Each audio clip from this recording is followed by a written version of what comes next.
Hello dear students and welcome to our new video of PVN Science study. In today's video we will study Riccia, which is a common type of gametophyte.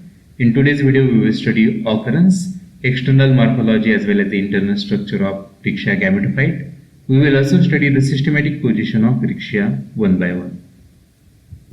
Dear friends, as you can see here, Riccia is generally found predominantly in the wet terrestrial habitats. As you can see here, this Riccia colony or the Riccia rosette, it is growing on the damp soil. Riccia is widely distributed genus found practically in all the parts of the world, and it is predominantly found in the Konkan region in Maharashtra. This is the very interesting species of Riccia. Genus is Riccia and the species is Flutens. This species, it is occurring in the water and so considered as the aquatic species of the Riccia, as you can see here. Dear friends, now we will study the external morphology of gametophyte of Riccia. These are the photograph of gametophyte of Riccia and these are the sketches of the same. The Riccia gametophyte is dorsiventral. Dorsiventral means it is having two surfaces. One it is dorsal surface and another one it is the ventral surface. Dorsal surface is considered as the upper surface and ventral surface it is considered as the lower surface. So it is considered as dorsiventral. It is flat, it is fleshy, green, and it is prostrate thallus. Prostrate means it is growing horizontal to the soil surface. It is showing the branching pattern which is very much common, and this type of the branching it is known as dichotomous branching. So what is dichotomous branching? As you can see here, each branch is giving birth to the two branches. So di means two. So such type of the pattern it is followed by the Riccia gametophyte, and so therefore it is explained as the dichotomous type of the branching exhibited by Riccia. As number of such dichotomously branched plants begin to grow together, they form one place in a circular manner, as you can see here, and this is considered as rosette. Each dichotomy is linear to V-shaped. So dear friends, as you can see here, this is the apical notch and this is the median region which is thickened. On the lower or the ventral surface, there is a transverse row of scales. So these scales, they are also found at the lower region. At the lower region, you can also see the presence of rhizoids. Rhizoids, these are the root-like structures. So the main functions of the rhizoids are absorption of water and minerals and fixation of the plant to the soil. So this is the rosette of Riccia, and here we can see the habit of Riccia. This is the dorsal view of the thallus and this is the ventral view of the thallus, where we can see that number of scales are present on the lower surface of Riccia gametophyte. These are violet colored multicellular structures and they are one cell in thickness. They are crowded near the apex and overlap the growing point. At the maturity of the thallus, due to the division, the scales form two rows near the margin of the thallus. In addition to the scales, to the ventral surface, there are two types of rhizoids. So here also in this figure we can see external morphology of gametophyte. So this is the rosette, this is dorsal view, this is the ventral view of Riccia gametophyte. Here we can see the rhizoids, two types of the rhizoids. This is the figure of scale of Riccia gametophyte and this is the apical initial. So these are the actual photograph of Riccia rhizoids. Dear friends, here we can see the tuberculated rhizoids.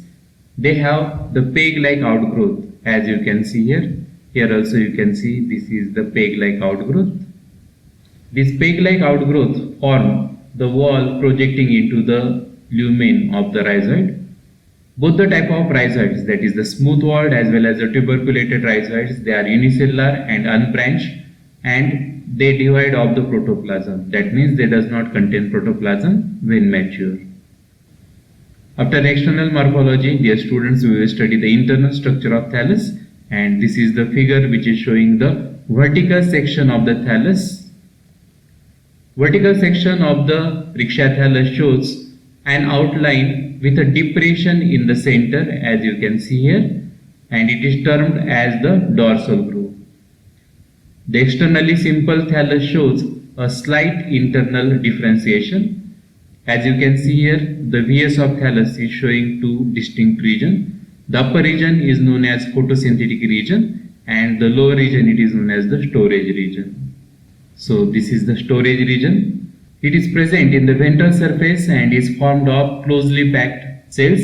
Closely packed means these are the cells without intercellular spaces. These are undifferentiated parenchymatous tissues. The chloroplasts are absent in the storage region. As the name itself indicates, the storage region store water as well as the resolved food material in the form of starch.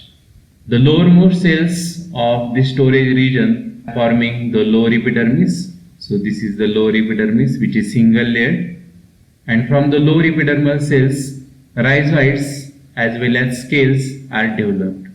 So these are multicellular scales. This is the smooth walled rhizoid and this is the tuberculated rhizoid. The rhizoids help in the absorption while the scales give protection to the plant and retain the water. Then the next region is the photosynthetic region, which is present on the dorsal surface of the thallus. It consists of chlorenchymatous cells. So these are the stacks of the chlorenchymatous cells. These chlorenchymatous cells, they are arranged in vertical rows of 1 cell in thickness.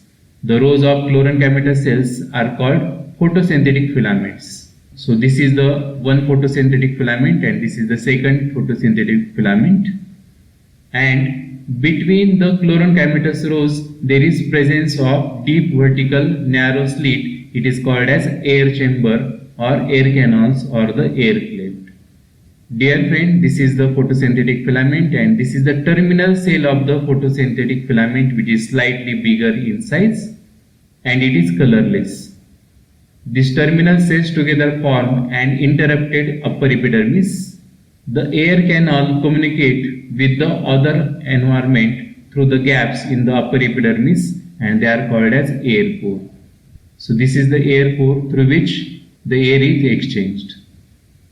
Dear students, now we will study the systematic position of Riccia. Riccia is belonging to division Bryophyta because gametophyte is prostrate thallus with rhizoids and sex organs are multicellular with sterile jacket.